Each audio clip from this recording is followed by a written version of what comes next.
नमस्कार विद्यार्थी मित्रांनो.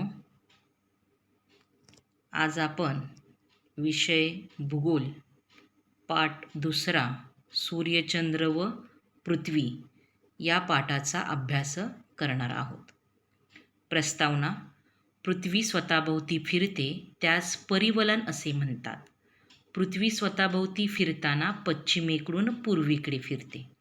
या पाठात आपण सूर्य, चंद्र, पृथ्वी यांची माहिती घेणार आहोत. मुद्दा आहे चंद्राची गती. पृथ्वीप्रमाणे चंद्राला देखील अक्षीय व कक्षीय गती आहेत. चंद्र हा स्वतःभोवती फिरताना पृथ्वीभोवती प्रदक्षिणा घालत असतो. तसेच पृथ्वी सूर्याभोवती प्रदक्षिणा घालते. त्यामुळे चंद्र सूर्याभोवती स्वतंत्रपणे फिरत नसला तरी तोही सूर्याभोवती अप्रत्यक्षपणे प्रदक्षिणा घालतो. चंद्राच्या परिभ्रमण व परिवलन गतीचा कालावधी सारखाच असतो. त्यामुळे आपल्याला चंद्राची एक बाजू सतत दिसत असते. पहा, जरा विचार करा. सूर्यप्रकाश, चंद्रप्रकाश याप्रमाणे पृथ्वी प्रकाशही असेल का? असल्यास तो कोठे असेल? उत्तर: संपूर्ण विश्वाला उष्णता व प्रकाश देणारा सूर्य हा एकमेव स्रोत आहे. त्यामुळे सूर्यापासून पृथ्वीला प्रकाश मिळतो आणि चंद्रालाही मिळतो. म्हणजेच चंद्रकला आहे तर पृथ्वी प्रकाशही आहे. आणि ज्या ठिकाणी पृथ्वीचा भाग सूर्यासमोर असतो त्या ठिकाणीच तो असतो. पहा, चंद्राची अक्षीय गती. चंद्राची अक्षीय गती. चंद्र स्वतःभोवती ज्या गतीने फिरतो ती गती म्हणजे चंद्राची अक्षीय गती. इथं वाक्य कोणतं आहे? चंद्र स्वतःभोवती. चंद्र स्वतःभोवती ज्या गतीने फिरतो ती गती म्हणजे चंद्राची अक्षीय गती होय. आणि चंद्राची कक्षीय गती म्हणजे काय? तर चंद्र पृथ्वीभोवती ज्या गतीने फिरतो ती गती म्हणजे चंद्राची कक्षीय गती होय. दोन्हींमध्ये फरक आहे.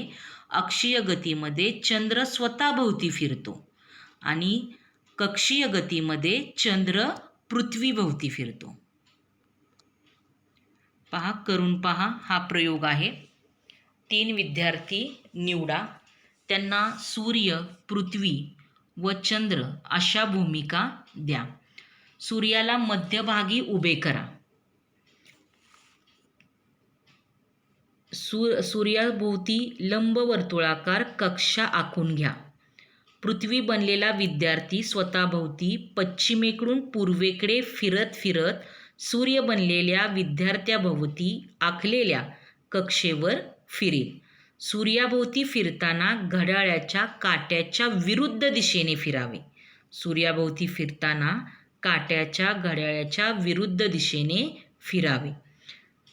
चंद्र बनलेला विद्यार्थी स्वतःभोवती फिरत असताना पृथ्वी बनलेल्या विद्यार्थ्याभोवती फिरेल. म्हणजेच काय? तर पृथ्वीप्रमाणे चंद्राची परिभ्रमण कक्षाही लंबवर्तुळाकार आहे. त्यामुळे चंद्र पृथ्वीभोवती प्रदक्षिणा घालताना पृथ्वी व चंद्रामधील अंतर सर्वत्र सारखे नसते. जेव्हा तो पृथ्वीच्या जास्तीत जास्त जवळ असतो त्या स्थितीत उपभू स्थिती म्हणतात.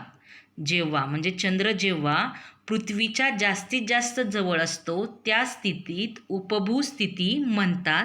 उलट तो जेव्हा पृथ्वीपासून जास्तीत जास्त दूर असतो तेव्हा ती चंद्राची अपभू स्थिती असते. जेव्हा तो पृथ्वीपासून जास्तीत जास्त दूर असतो तेव्हा ती चंद्राची अपभू स्थिती असते. पहा, या आकृतीवरून दिसेल तुम्हाला. ही आकृती आहे चंद्राचा पृथ्वी प्रदक्षिणा मार्ग. त्यामध्ये दाखवलेलं आहे की उपभू आणि अपभू स्थिती. मग याच्यामध्ये चंद्र जेव्हा पृथ्वीच्या जास्तीत जास्त जवळ असतो त्या स्थितीत उपभू स्थिती असे म्हणतात. आणि या उलट तो जेव्हा पृथ्वीपासून जास्तीत जास्त दूर असतो तेव्हा ती चंद्राची अपभू स्थिती असते. त्यानंतरचा जो मुद्दा आहे तो आहे चंद्रकला. चंद्रकला पहा की चंद्रकला म्हणजे चंद्रबिंबाचे प्रकाशित भाग होत. हे भाग चंद्रावरून परावर्तित होणाऱ्या सूर्यप्रकाशामुळे आपल्याला दिसतात. तसेच चंद्रकला जी आहे ही आपल्याला दिसणाऱ्या चंद्राच्या प्रकाशित भागाच्या दररोज बदलत जाणाऱ्या आकारास चंद्रकला असे म्हणतात. आपल्याला दिसणाऱ्या चंद्राच्या प्रकाशित भागाच्या दररोज बदलत जाणाऱ्या आकारास चंद्रकला असे म्हणतात. पहिलं एक आकृती दाखवलेली आहे. ही आकृती आहे चंद्रकला कृष्ण पक्ष व शुक्ल पक्ष. चंद्रकला कृष्ण पक्ष व शुक्ल पक्ष. या आकृतीमध्ये अमावस्या, अष्टमी व पौर्णिमेच्या दिवशी दिसणाऱ्या चंद्रकलांची आहे. अमावस्या, अष्टमी व पौर्णिमेच्या दिवशी दिसणाऱ्या चंद्रकला आहेत. त्या दिवशी चंद्र, पृथ्वी व सूर्य यांची सापेक्ष स्थिती देखील या आकृतीत दाखवलेली आहे. त्या दिवसाची चंद्र, पृथ्वी व सूर्य यांची सापेक्ष स्थिती देखील या आकृतीत दाखवली आहे. पहा की चंद्रकला म्हणजे चंद्रबिंबाचे प्रकाशित भाग होत. हे भाग चंद्रावरून परावर्तित होणाऱ्या सूर्यप्रकाशामुळे आपल्याला दिसतात. चंद्राच्या कक्षीय गतीमुळे त्याचा पृथ्वीवरील दिसणारा प्रकाशित भाग दररोज कमी जास्त होतो. चंद्राच्या पृथ्वीवरून दिसणारा प्रकाशित भाग अमावस्यापासून पौर्णिमेपर्यंत क्रमाक्रमाने वाढत जातो आणि पौर्णिमेपासून अमावस्येपर्यंत क्रमाक्रमाने कमी होत जातो. पहा या आकृतीमध्ये तुम्हाला जी आकृती समोर दिसत आहे ती आहे अमावस्येपासून पौर्णिमेपर्यंत क्रमाक्रमाने वाढत जाणारा भाग आहे. अमावस्येपासून पौर्णिमेपर्यंत क्रमाक्रमाने वाढत जातो. आणि या दुसऱ्या आकृतीमध्ये काय दाखवलेलं आहे तर पौर्णिमेपासून अमावस्येपर्यंत क्रमाक्रमाने कमी होत जातो. पौर्णिमेपासून अमावस्येपर्यंत क्रमाक्रमाने कमी होत जातो. पहा म्हणजेच आपल्याला दिसणाऱ्या चंद्राच्या प्रकाशित भागाच्या दररोज बदलत जाणाऱ्या आकारास चंद्रकला म्हणतात. चंद्र पृथ्वीभोवती फिरत असताना पौर्णिमेला सूर्याच्या विरुद्ध बाजूस असतो. पौर्णिमेला चंद्र पूर्ण गोल दिसतो. अमावस्येला चंद्र हा पृथ्वी व सूर्य यांच्यामध्ये असतो. अमावस्येला चंद्र दिसत नाही. शुद्ध व वैद्य अष्टमीला चंद्र, पृथ्वी व सूर्य यामध्ये 90 अंशाचा कोन होतो. त्यावेळी आपल्याला चंद्राच्या प्रकाशित भागाचा अर्धाच भाग दिसतो. त्यामुळे शुद्ध व वैद्य अष्टमीला चंद्र हा अर्धवर्तुळाकार दिसतो.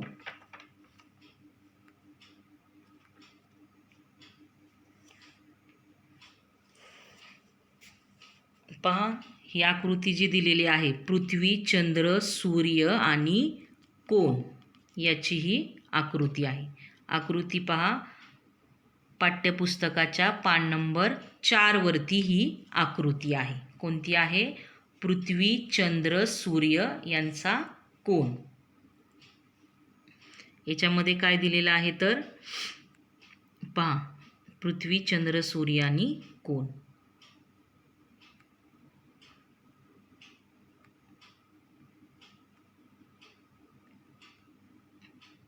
म्हणजे चंद्र पृथ्वीभोवती फिरत असताना पौर्णिमेला सूर्याच्या विरुद्ध बाजूस असतो, तर अमावस्येला तो पृथ्वी व सूर्य यांच्यामध्ये असतो. शुद्ध व वैद्य अष्टमीच्या दिवशी चंद्र, पृथ्वी व सूर्य चंद्र, पृथ्वी व सूर्य यांच्यामध्ये 90 अंशाचा कोन असतो आणि त्यावेळी आपल्याला चंद्राच्या प्रकाशित भागाचा अर्धाच भाग दिसतो, म्हणून आकाशात चंद्र हा अर्धवर्तुळाकार दिसतो. त्यानंतरचा जो मुद्दा आहे तो आहे ग्रहणे. कोणता मुद्दा आहे? ग्रहणे.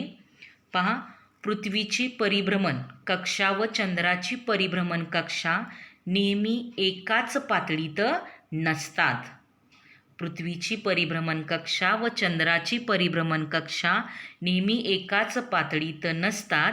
चंद्राची परिभ्रमण कक्षा पृथ्वीच्या परिभ्रमण कक्षाशी सुमारे 5 अंशाचा कोन करते.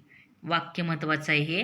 चंद्राची परिभ्रमण कक्षा पृथ्वीच्या परिभ्रमण कक्षाशी सुमारे 5 अंशाचा कोन करते. परिणामी चंद्र प्रत्येक परिभ्रमणाद्वारे दरम्यान पृथ्वीच्या परिभ्रमण पटलाला 2 वेळा छेदतो.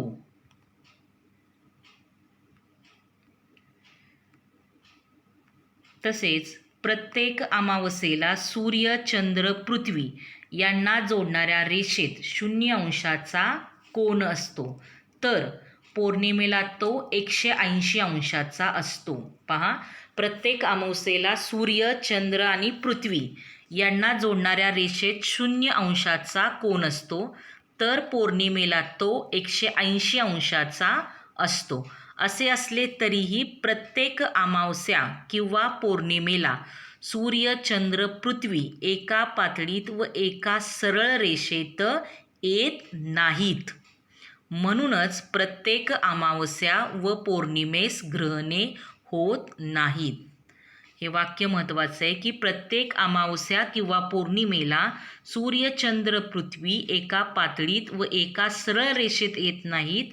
म्हणून प्रत्येक अमावस्या व पौर्णिमेस ग्रहणे होत नाहीत.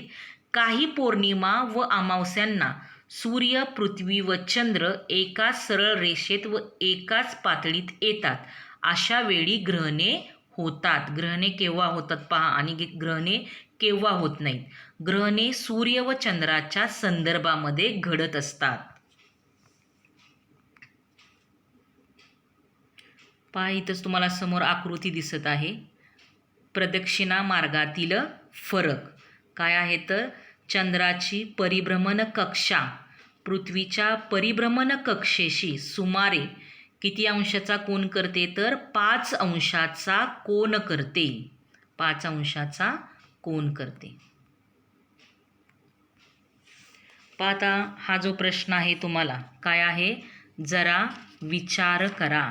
जरा विचार करा. याच्यामध्ये काय दिलेलं आहे तुम्हाला तर चंद्र, पृथ्वी व सूर्य, चंद्र, पृथ्वी व सूर्य यांची कृष्ण व शुक्ल पक्षातील अष्टमीची तसेच अमावस्येच्या दिवशीची सापेक्ष स्थिती लक्षात घ्या. चंद्र, पृथ्वी, सूर्य यांच्यातील कोन किती अंशाचे असतील आणि प्रत्येक महिन्यात असे कोन किती वेळा होतील. आता याचं उत्तर काय आहे तर पहा की चंद्र, पृथ्वी, सूर्य यांच्यातील कोन कृष्ण व शुक्ल पक्षातील अष्टमीच्या दिवशी तसेच अमावस्येच्या दिवशी कृष्ण पक्षातील अष्टमी चंद्र, पृथ्वी, सूर्य यांच्यातील कोन असणार आहे 90 अंश आणि शुक्ल पक्षातील अष्टमी चंद्र, पृथ्वी, सूर्य यांच्यातील कोन असणारे 90 अंश आणि अमावस्या चंद्र, पृथ्वी, सूर्य यांच्यातील कोन असणार आहे 0 अंश आणि पौर्णिमा चंद्र, पृथ्वी, सूर्य यांच्यातील कोन असणार आहे 180 अंश. म्हणजेच प्रत्येक महिन्यात अष्टमीच्या स्थितीतील कोन 2 वेळा व अमावस्या पौर्णिमा स्थितीतील कोन 1 वेळा होईल. पाहता, त्याच्या पुढचा जो मुद्दा आहे तो आहे सूर्यग्रहणे. सूर्यग्रहणे. पहा, सूर्य व पृथ्वी यांच्या दरम्यान चंद्र आल्यामुळे चंद्राची सावली पृथ्वीवर पडते. सूर्य व पृथ्वी यांच्या दरम्यान चंद्र आल्यामुळे चंद्राची सावली पृथ्वीवर पडते. या स्थितीत हे तीनही खगोल एका सरळ रेषेत व समपातळीत असतात. कोण? सूर्य, पृथ्वी आणि चंद्र. त्यामुळे दिवसा चंद्राची सावली पृथ्वीवर ज्या ठिकाणी पडते तिथून सूर्यग्रहण अनुभवता येते. आणि चंद्राची सावली 2 प्रकारे पडते. मध्य भागात ती दाट असते व कडेच्या भागात ती विरळ असते. याच्यामध्ये खग्रास सूर्यग्रहण. खग्रास सूर्यग्रहण. आता याच्यामध्ये काय दिलेलं आहे की पृथ्वीवरील ज्या भागात चंद्राची दाट सावली पडते. खग्रास सूर्यग्रहण म्हणजे काय? तर पृथ्वीवरील ज्या भागात चंद्राची दाट सावली पडते तिथून सूर्य पूर्णपणे झाकलेला दिसतो. ही स्थिती म्हणजे खग्रास सूर्यग्रहण होय. आणि खग्रास सूर्यग्रहण फार थोड्या भागातून अनुभवता येते. खग्रास सूर्यग्रहण कशास म्हणतात? तर पृथ्वीवरील ज्या भागात चंद्राची दाट सावली पडते आणि तिथून सूर्य पूर्णपणे झाकलेला असतो. त्यानंतर खंडग्रास सूर्यग्रहण पृथ्वीवरील ज्या भागात चंद्राची विरळ सावली म्हणजे उलट त्याच्या पृथ्वीवरील ज्या भागात चंद्राची विरळ सावली पडते तिथून सूर्य अंशतः झाकलेला दिसतो. ही स्थिती म्हणजे खंडग्रास सूर्यग्रहण होय. खग्रास सूर्यग्रहणामध्ये पृथ्वीवर ज्या भागात चंद्राची काय सावली आहे? तर दाट सावली आहे. आणि खंडग्रासमध्ये पृथ्वीवरील ज्या भागात चंद्राची काय आहे? तर विरळ सावली आहे. अशा ठिकाणी खंडग्रास सूर्यग्रहण. इथं तुम्हाला आकृती दिलेली आहे. खग्रास व खंडग्रास सूर्यग्रहणाची आहे. ही आकृती पाठ्यपुस्तकाच्या पान नंबर 5 वर आहे. या आकृतीचे नीट निरीक्षण करायचे आहे. आणि हे आकृतीचे निरीक्षण केल्यानंतर सर्वात महत्त्वाचं म्हणजे काय? तर सूर्यग्रहणाच्या वेळेस सूर्य पृथ्वी यांच्या दरम्यान काय असतो? चंद्र आहे. पहा या आकृतीमध्ये सूर्य आणि पृथ्वी यांच्या दरम्यान काय आहे? तर चंद्र आहे. त्याचबरोबर खंडग्रास जे सूर्यग्रहण आहे हे सूर्यग्रहण त्याचं निरीक्षण करत असताना काय दिलेलं आहे? तर जो विरळ छायेतील भागातून सूर्यबिंबाचा काही भाग दिसतो तेव्हा सूर्यबिंब अंशतः ग्रासलेले असते. आणि खग्रासमध्ये काय आहे? तर पृथ्वीवरील ज्या भागात दाट सावली असते तिथून सूर्य पूर्णपणे झाकलेला दिसतो. सूर्य पूर्णपणे झाकलेला आहे. पहा, खग्रास सूर्यग्रहण आणि खंडग्रास सूर्यग्रहण. आणि ज्यावेळेस सूर्यग्रहण होते त्यावेळेस सूर्य पृथ्वी यांच्या दरम्यान काय आहे? तर चंद्र असतो. त्यानंतर कंकणाकृती सूर्यग्रहण. कंकणाकृती सूर्यग्रहण. काही वेळा चंद्र पृथ्वीपासून अपभू स्थितीत असतो. अशा वेळी चंद्राची दाट सावली पृथ्वीपर्यंत पोचत नाही, ती अवकाशातच संपते. त्यामुळे अशा वेळी पृथ्वीवरील अगदी थोड्या भागातून सूर्याची केवळ प्रकाशमान कडा एखाद्या बांगडीप्रमाणे दिसते. हे कंकणाकृती सूर्यग्रहण होय. कंकणाकृती सूर्यग्रहण हे क्वचितच दिसते. पहा इथं आकृती दिलेली आहे. तुम्हाला आकृती पाहायचे. कंकणाकृती व खंडग्रास सूर्यग्रहण. काय म्हटलं गेलेलं आहे कंकणाकृतीमध्ये? काही वेळा चंद्र पृथ्वीपासून अपभू स्थितीत असतो, म्हणजेच तो पृथ्वीपासून जास्तीत जास्त काय आहे? तर दूर असतो. आणि परिणामी चंद्राची जी दाट सावली आहे ही सावली पृथ्वीपर्यंत पोहोचत नाही आणि ती अवकाशातच संपते. अशा वेळी पृथ्वीवरील अगदी थोड्या भागातून सूर्याची फक्त प्रकाशमान कडा, इथं बघा चित्रामध्ये दिलेलं आहे कंकणाकृती सूर्यग्रहण, त्याच्यामध्ये प्रकाशमान कडा एखाद्या वर्तुळाप्रमाणे दिसते. त्याला काय म्हटलं गेलेलं आहे? तर कंकणाकृती सूर्यग्रहण. पहा, तुम्हाला एक प्रयोग दिलेला आहे, करून पहा सूर्यग्रहणाची कृती. घट्ट चिखलाचा किंवा चिकणमातीचा एक गोळा घ्या. तो टेबलावर मध्यभागी ठेवा. चिखलाच्या गोळ्यात एक पेन्सिल उभ्या दिशेने रोवा. पेन्सिलचे टोक वरच्या दिशेत येईल. हे पहा. पेन्सिलच्या वरच्या टोकावर स्पंजचा किंवा प्लॅस्टिकचा लहान चेंडू बसवा. या चेंडूला चंद्र माना. चेंडूला काय मानायचं आहे तर चंद्र माना. आणि या चेंडूवर मध्यभागी पेन्सिलने एक वर्तुळ काढा. पहा आकृती नीट बघा. आता काय करायचे तर या चेंडूच्या मागे 10 ते 15 सेंटीमीटरवर एक मोठा प्लॅस्टिकचा किंवा रबराचा चेंडू ठेवा. या चेंडूला पृथ्वी मानायचे आणि त्यावरील मध्यभागी पेन्सिलने वर्तुळ काढा. या वर्तुळाला विश्ववृत्त समजायचं आहे. आणि हा चेंडू टेबलावर स्थिर ठेवण्यासाठी शाळेत उपलब्ध असलेला रबरी रिंगचा किंवा चुंबडीचा आधार म्हणून वापर करायचा आहे. विषुववृत्तासमोर चंद्रावर काढलेले वर्तुळ येईल अशी मांडणी करा. आता सूर्य म्हणून विजेरी घ्या म्हणजे बॅटरी. ती साधारणतः 1 फूट अंतरावर चंद्राच्या सरळ रेषेत आडवी धरा. विजेरीचा प्रकाश चंद्रावर टाका आणि चंद्राच्या पृथ्वीवर पडणाऱ्या सावलीचे निरीक्षण करून सूर्यग्रहणाची स्थिती समजून घ्या. ही जी आकृती आहे ती कशाची आहे? सूर्यग्रहणाची कृती दिलेली आहे. पाहता सूर्यग्रहणाची वैशिष्ट्ये काय आहेत तर सूर्यग्रहण अमावस्येला होते, परंतु ते प्रत्येक अमावस्येला होत नाही. सूर्य, चंद्र आणि पृथ्वी हे अनुक्रमे एका सरळ रेषेत व एका पातळीत असल्यावरच सूर्यग्रहण होते. खग्रास सूर्यग्रहणाचा जास्तीत जास्त कालावधी 7 मिनिटे 20 सेकंद असतो. सूर्यग्रहणाची वैशिष्ट्ये: 1. सूर्यग्रहण अमावस्येला होते, परंतु ते प्रत्येक अमावस्येला होत नाही. 2.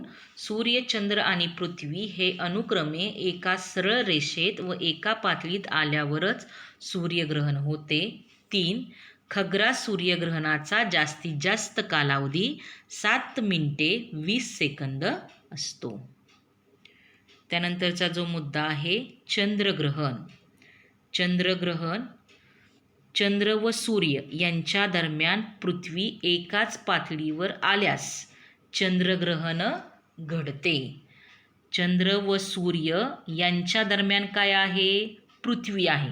पृथ्वी एकाच पातळीवर आल्यास चंद्रग्रहण घडते. चंद्र आपल्या परिभ्रमण मार्गातून जाताना जेव्हा पृथ्वीच्या छायेत प्रवेश करतो तेव्हा चंद्रग्रहण घडून येते. पहा, पौर्णिमेच्या रात्री चंद्राचा प्रदक्षिणा मार्ग पृथ्वीच्या दाट सावलीतून जातो. दाट सावलीमुळे चंद्र पूर्णपणे झाकला गेल्यास खग्रास चंद्रग्रहण होते. आणि पौर्णिमेच्या रात्री चंद्राचा प्रदक्षिणा मार्ग पृथ्वीच्या दाट सावलीतून जातो आणि दाट सावलीमुळे चंद्र अंशतः झाकला गेल्यास खंडग्रास सूर्यग्रहण होते. पहा या आकृतीमध्ये खग्रास व खंडग्रास चंद्रग्रहण. चंद्रग्रहणाच्या वेळेस चंद्रग्रहण काय म्हटलं गेलेलं आहे तर चंद्र व सूर्य यांच्यामध्ये काय आहे तर पृथ्वी आहे. यांच्या दरम्यान काय आहे तर पृथ्वी आहे. हे चंद्रग्रहणाच्या वेळेस होते. म्हणजेच चंद्रग्रहण आपल्या परिभ्रमण मार्गावरून जाताना जेव्हा पृथ्वीच्या छायेत प्रवेश करतो तेव्हा काय होते? चंद्रग्रहण येते. आणि अशा वेळी चंद्र व सूर्य यांच्या दरम्यान पृथ्वी एकाच पातळीवर असणे काय आहे? गरजेचे असते. आणि पौर्णिमेच्या रात्री चंद्राचा प्रदक्षिणा मार्ग पृथ्वीच्या दाट सावलीतून जातो. त्यामुळे चंद्र पूर्णपणे झाकला जाऊन खग्रास चंद्रग्रहण होते. तर काही वेळा चंद्र काहीसा झाकला गेल्यामुळे खंडग्रास चंद्रग्रहण होते. आकृतीमध्ये पहा दिलेला आहे खग्रास ग्रहण. या खग्रास ग्रहणाच्या वेळेस काय होणार आहे? चंद्र पूर्णपणे झाकला गेलेला आहे आणि खंडग्रासामध्ये काही वेळा चंद्र काहीसा झाकला जातो आणि चंद्रग्रहाच्या वेळेस चंद्र व सूर्य यांच्या दरम्यान काय असते तर पृथ्वी असते. जो पाठीमागे जो सूर्यग्रहणाच्या वेळेस प्रयोग केलेला आहे तोच प्रयोग इथं करायचा आहे. ती काय असणार आहे तुमची चंद्रग्रहणाची कृती असणार आहे. फक्त इथं वेगळं काय असणार आहे तर चंद्र व सूर्य यांच्या दरम्यान काय आहे पृथ्वी आहे. आणि ज्या वेळेस आपण सूर्यग्रहण पाहत होतो त्या सूर्यग्रहणाच्या वेळेस सूर्य पृथ्वी यांच्या दरम्यान काय होता चंद्र होता. आणि आता ही चंद्रग्रहणाची कृती करत असताना चंद्र व सूर्य यांच्या दरम्यान काय आहे तर पृथ्वी आहे. चंद्रग्रहणाची वैशिष्ट्ये. 1. चंद्रग्रहण पौर्णिमेला होते परंतु ते प्रत्येक पौर्णिमेला होत नाही. 2. सूर्य पृथ्वी आणि चंद्र अनुक्रमे एका सरळ रेषेत व एका पातळीत आल्यावरच चंद्रग्रहण होते. 3. खग्रास चंद्रग्रहणाचा जास्तीत जास्त कालावधी 107 मिनिटे इतका असतो.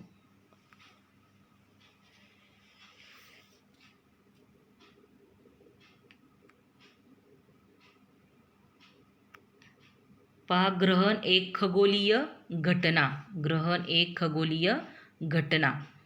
सूर्यग्रहण आणि चंद्रग्रहण या केवळ खगोलीय स्थिती आहेत. या शुभ अशुभ असे काही नसते.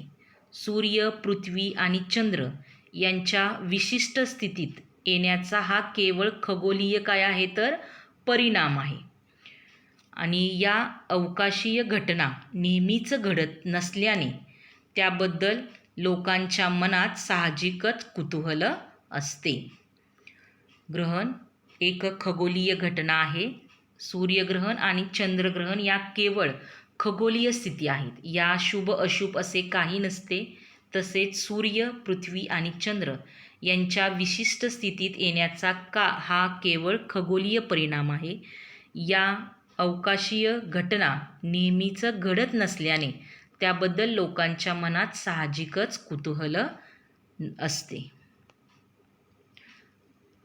की खगोलशास्त्रज्ञांसाठी ग्रहणे व त्यातील खग्रास सूर्यग्रहण आणि कंकणाकृती सूर्यग्रहण म्हणजे अभ्यासासाठीची एक पर्वणीच असते. ज्या भागात ग्रहण दिसणार असेल तेथे जगभरातील खगोलशास्त्रज्ञ आवर्जून एकत्र येतात आणि ग्रहणाच्या स्थितीचा अभ्यास करतात. सूर्यग्रहणाच्या कालावधीत अचानक निर्माण होणाऱ्या काळोखामुळे अनेक पक्षी प्राणी हे गोंधळून जात असतात. त्यांच्या जैविक घड्याळापेक्षा वेगळी घटना असल्यामुळे त्यांचा या घटनेला मिळणारा प्रतिसाद वेगळा असतो. इथं दिलेलं आहे की ग्रहण ही एक काय आहे खगोलीय घटना आहे आणि सूर्यग्रहण आणि चंद्रग्रहण या केवळ खगोलीय स्थिती आहेत. यात शुभ अशुभ असे काहीही नसते. सूर्य पृथ्वी आणि चंद्र विशिष्ट स्थितीत येण्याचा हा केवळ खगोलीय काय आहे तर परिणाम आहे. हे नेहमी लक्षात ठेवा. हे नेहमी लक्षात ठेवा की सूर्यग्रहण पाहताना काळी काच किंवा विशिष्ट प्रकारचे गॉगल्स वापरणे आवश्यक असते. कारण सूर्याच्या प्रखर प्रकाशामुळे डोळ्यांना इजा होऊ शकते. सूर्यग्रहण पाहताना काळी काच किंवा विशिष्ट प्रकारचे गॉगल्स वापरणे आवश्यक असते कारण सूर्याच्या प्रखर प्रकाशामुळे डोळ्यांना इजा होऊ शकते. इथे तुम्हाला काय दिलेलं आहे की माहीत आहे का तुम्हाला? माहीत आहे का तुम्हाला? की पिधान व अतिक्रमण ग्रहणाप्रमाणेच चंद्र व सूर्य यांच्या बाबतीत काही विशिष्ट स्थिती निर्माण होतात. त्यांना पिधान आणि अतिक्रमण म्हणतात. पिधान हे चंद्रामुळे घडते तर अतिक्रमण हे सूर्यामुळे होते. पिधान ही एक अवकाशीय घटना आहे. चंद्र एखाद्या ताऱ्यासमोरून किंवा ग्रहासमोरून जातो अशा वेळी काही काळ तो खगोलीय वस्तू चंद्राच्या मागे लुप्त होते. यालाच पिधान असे म्हणतात. वास्तविक खग्रास सूर्यग्रहण हे पिधानाचाच एक प्रकार आहे. यावेळी चंद्रामुळे सूर्यबिंब झाकले जाते आणि अतिक्रमण अधिक्रमण अधिक्रमण पृथ्वी आणि सूर्य यांच्या रेषेत बुध किंवा शुक्र यांच्यापैकी एखादा अंतर्ग्रह आला तर अधिक्रमण होते. पृथ्वी आणि सूर्य यांच्या रेषेत बुध किंवा शुक्र यांपैकी एखादा अंतर्ग्रह आला तर अधिक्रमण होते. अशा वेळी सूर्यबिंबावरून एक काळा टिपका सरकताना दिसतो. ग्रहण व अधिक्रमण यात फारसा फरक नाही. अधिक्रमण हे एक प्रकारे सूर्यग्रहणच असते. पहा, तुम्हाला इथे स्वाध्याय दिलेला आहे, तो स्वाध्याय सोडवायचा आहे. धन्यवाद.